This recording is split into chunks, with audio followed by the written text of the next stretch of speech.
also take a cone, okay? Now for a cone, if I have this as my cone, this as my height, okay, this is, let's say, a right angle triangle with a circular base, this is R, this is the slant height L, and then this is the height, okay?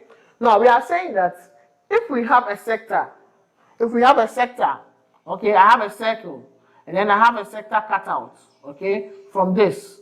This is the radius, and this sector is cut out.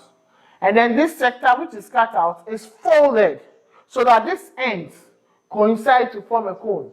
Now when these ends coincide to form a cone, this my radius here now becomes my slant height L, okay? So let me name this capital R, this as capital R, and this as capital R, okay? So this capital R now becomes the slant height L because that's where it coincides to form a cone.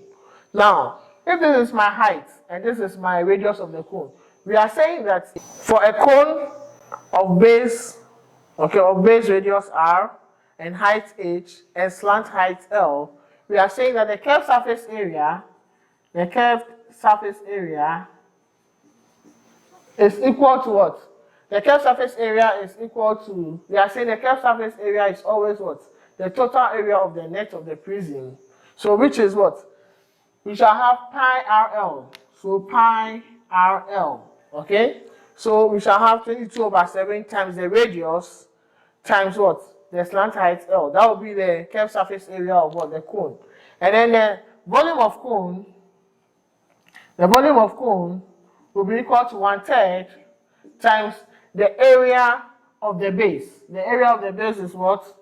Pi R squared times the height, which is what? H. So we shall have 1/3 pi R squared H. This will be the volume of what? A cone.